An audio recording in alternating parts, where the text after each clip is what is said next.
আরাফার দিনের রোজা আমাদের সকলের রাখা উচিত, কিন্তু এই রোজা রাখতে গিয়ে একটা বিভ্রান্তির মুখোমুখি আমরা হই, একটা প্রশ্নের মুখোমুখি আমরা হই। সেটা হলো যে আমরা আরাফাতের দিনের রোজাটা বাংলাদেশে মানুষেরা কোন দিনে রাখবো? আমরা কি 9 তারিখে রাখবো নাকি 8 তারিখে রাখবো? কারণ হাজী সাহেবরা আরাফাতে যেদিন অবস্থান করেন সেদিন আমাদের দেশে 8 তারিখ হয়, চাঁদের কি থাকে 8 তারিখ থাকে।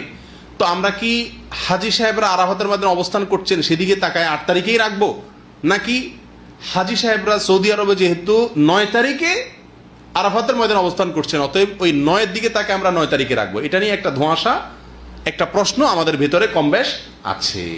এই প্রশ্নের উত্তরে আমরা কি করব সে করণীয় ক্ষেত্রে আমি সংক্ষেপে বলতে চাই, এক্ষেত্রে ওলামায়ে কেরামের দুটি মত আছে এবং দুইটা মতই গবেষণামূলক। এর কোনোটাই কোনো হাদিস থেকে স্পষ্টভাবে সমর্থিত না, বরং উভয় মতই যার যার বুঝ এবং গবেষণা লব্ধ। কোনোটিকেই সঠিক বা ভুল এটা বলা বুদ্ধিমানের কাজ হবে না। অনেক ওলামায়ে কেরাম বলেন আমরা হাজী সাহেবরা আরাফাতের ময়দানে যেদিন অবস্থান করবেন পৃথিবীর সকল প্রান্ত থেকেই আমরা হাজী সাহেবদের ওই অবস্থানের আরাফাতের অবস্থানের দিনেই কি রাখবো? রোজা রাখবো। এটাই হলো আরাফাত দিনের রোজা। যদি সেদিন কোনো দেশে ঈদ না হয় তাহলে আমরা রাখবো, সেটা আমার দেশে 8 তারিখ হোক 7 তারিখ হোক দেখার দরকার নেই। এটা হলো অনেক ওলামায়ে কেরামের মত। অনেক ওলামায়ে কেরাম বলেন না, আমরা 9 তারিখে রোজা রাখবো আমাদের দেশে, সেটা হাজী সাহেবদের আরাফাতে অবস্থানের পরের দিন হয়, অর্থাৎ এদেশে সৌদি আরবে ঈদের দিন হয়, ওই দিন আমাদের দেশে 9 তারিখ, আমরা 9 তারিখে রাখবো। কেন? কারণ নবী করিম সাল্লাল্লাহু আলাইহি ওয়াসাল্লাম যে আরাফাতের দিনে রোজা রাখতে বলেছেন, আসলে 9 তারিখকে, জিলহজের 9 তারিখকে আরাফাতের দিন বলা হয়। এখানে তারিখটা হলো উদ্দেশ্য, আরাফাতের দিন এটা হলো শুধুমাত্র নাম। জিলহজের 10 তারিখে ইয়মুন নাহর বলা হয়, জিলহজের 9 তারিখে ইয়মে আরাফা বলা হয়, জিলহজের 8 তারিখে ইয়মুত তারবিয়া বলে। এগুলো হলো এই দিনগুলোর এক একটা নাম। যেহেতু নবী সাল্লাল্লাহু আলাইহি ওয়াসাল্লাম আরাফার দিন রোজা রাখতে বলছেন, অতএব 9 তারিখে রাখবেন, এরকম একটা মত ওলামায়ে কেরাম বলেন। এখন আমরা কোন দিকে যাব? 8 তারিখে রাখবো নাকি 9 তারিখে রাখবো?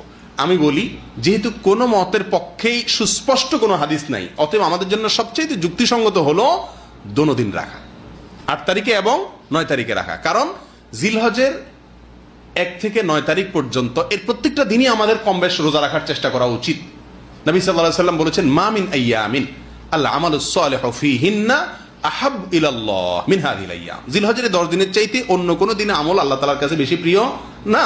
এই জন্য ওলামায়ে কেরাম বলেন যে এই 10 দিনের প্রথম দিনগুলো, ঈদের দিন বাদে প্রথম দিনগুলো প্রত্যেকটা দিনই কি রাখা উচিত? নফল রোজা রাখা উচিত। তবে বিশেষভাবে হাদিসে নির্দেশ হলো কিসে? আরাফাতের দিন রাখার জন্য। অতএব আমরা যদি 8-9, আমাদের দেশের লোকেরা 8-9 উভয় দিন আমরা রোজা রাখি জিলহজের, তাহলে সেক্ষেত্রে সন্দেহাতীতভাবে আরাফাতের দিনের রোজা রাখা আমার হয়ে যাবে।